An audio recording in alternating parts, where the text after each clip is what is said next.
Assalamualaikum warahmatullahi wabarakatuh.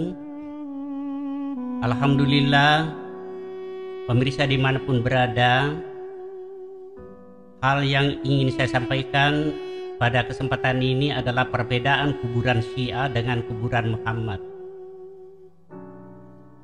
Muhammad Sallallahu Alaihi Wasallam bukanlah tipe manusia pencinta harta. Rasulullah tidak mewariskan apa-apa kepada keluarganya. Ini salah satu bukti, yaitu rumahnya dijadikan sebagai kuburan, bukan untuk diwariskan.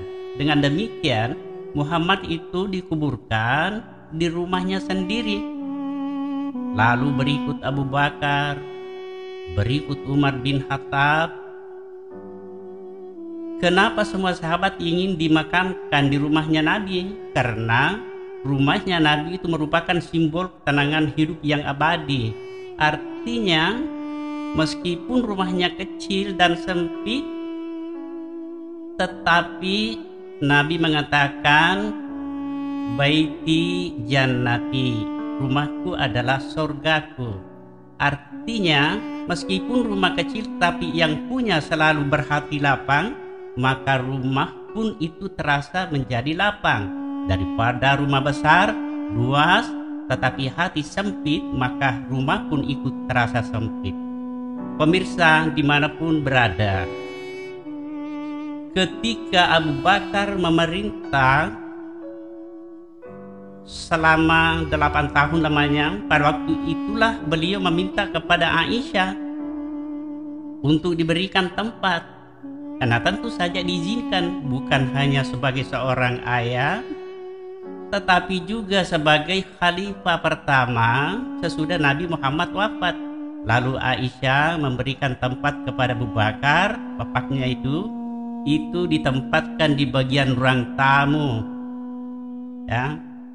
Demikian pula ketika Umar bin Khattab itu memerintah, Umar pun memohon kepada Aisyah untuk diberikan juga tempat. Nah, di situ rumah Nabi, Aisyah juga mengaburkan karena kebetulan masih tersisa tempat, tetapi di bagian belakang, yaitu di ruang makan. Ya, tetapi ketika Utsman bin Affan memerintah, datang pula meminta kepada Aisyah untuk diberikan juga tempat, tetapi tidak ada lagi. Karena keadaan rumah Nabi memang kan kecil. Terpaksa Utsman dikuburkan terpisah, yaitu di pekuburan Al-Baqi yang terletak di Madinah, kawasan Arab Saudi. Ya. Jadi pekuburan Al-Baqi adalah salah satu situs yang suci dalam Islam. Kenapa? Karena di situ juga banyak juga sahabat Nabi, anggota keluarganya yang dimakamkan. Pemirsa dimanapun berada, adapun Ali bin Abi Thalib sebagai seorang khalifah, beliau ini tinggal di Mesir, lalu berpindah ke Kufah, jadi nama kota Najaf. Karena kira-kira hampir perbatasan Iran dan Irak, dan di sanalah Ali bin Abi Thalib berakhir hidupnya, dan di sana pula lah beliau dimakamkan. Nah, kita kenal bahwa Ali bin Abi Thalib adalah sosok manusia yang sangat diagung-agungkan oleh kaum Syiah. Sehingga salah seorang anak cucu Ali bin Abi Thalib bernama Imam Mahdi, yang konon dari mereka sedang bersembunyi di alam gaib. Nah, itulah yang selalu dinanti-nantikan kedatangannya oleh kaum Syiah, yang dipimpin oleh seorang pemimpin terkenal bernama Ayatullah Ruhollah Khomeini pada tahun 1900 itu, sekitar 78. Mereka yakin bahwa Imam Mahdi akan datang pada akhir zaman untuk datang meluruskan kebenaran dan memberantas kezaliman di atas bumi. Pemirsa dimanapun berada, kembali kepada masalah kuburan, bahwa ada pelanggaran yang dilakukan oleh kaum Syiah. Apa itu? Yaitu Nabi pernah melarang menembok kuburan, apalagi kuburan yang dibangun menyerupai masjid yang besar. Itulah kuburan Ali bin Abi Thalib. andai kata Ali bin Abi Thalib mampu berkata dalam kuburnya, pasti tidak setuju dengan perbuatan ini. Kenapa? Karena Ali bin Abi Thalib pernah diberitahukan oleh Nabi bahwa jangan menembok kuburan. Ya. Jadi menembok kuburan itu sebenarnya adalah salah satu ajaran Syiah yang bertentangan Islam. Karena kenapa? Di akhirat nanti kehidupan nafsi-nafsi, ya, tidak ada hubungannya alamul barzah dengan tembok kuburan. Yang masih bisa berhubungan adalah amal jariah yang pernah dilakukan di dunia. Ya, mereka semua manusia itu datang secara berkelompok-kelompok sesuai dengan amalannya masing-masing. Pemirsa, jadi menembok kuburan adalah ajaran Syiah yang menjadi alasan bolehnya membangun tembok di atas kuburan. Itulah yang bergelinding terus sampai ratusan tahun kemudian, sampailah ke Indonesia. Jadi sampai ke Indonesia ajaran Syiah.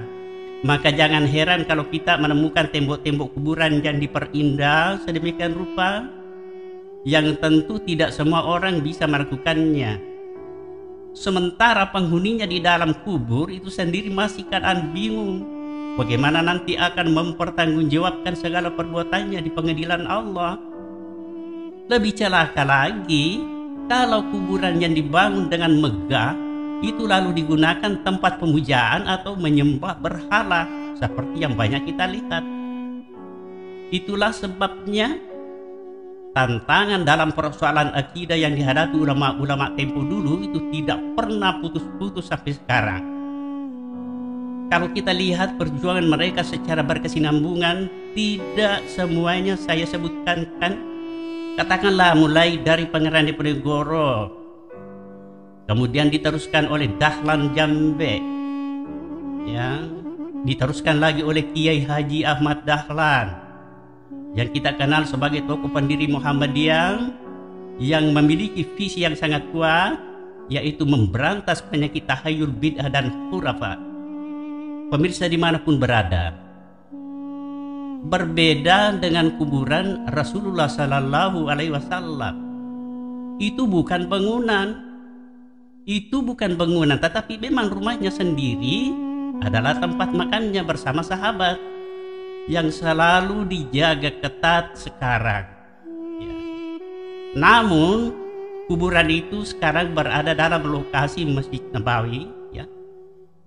Nah, sekarang muncul pertanyaan, bukankah Nabi melarang kuburan dalam masjid? Ya betul. Sebenarnya begini, pada mulanya kuburan Nabi itu di luar masjid. Tetapi setiap berganti pemerintahan, bangunan Masjidil Haram itu selalu diperluas dan bertambah terus setiap tahun. Tetapi apakah kuburan Nabi harus digeser? Tidak mungkin. Tidak ada orang satu pun manusia, meskipun adik kuasa dari kerajaan Saudi sampai sekarang tidak ada yang berani merubah, apalagi jika mau memindahkan kuburan Nabi. Jadi ingat, perbedaan kuburan Syiah dengan kuburan Muhammad itu jelas sudah dapat dikatakan sangat berbeda. Saya kira demikian telah selesai dengan ringkas. Ya minimal jadikan sebagai bahan renungan. Terima kasih, jazakallah khairan kasiran. Nasrul minallahi wa fathun qarib. Assalamualaikum warahmatullahi wabarakatuh.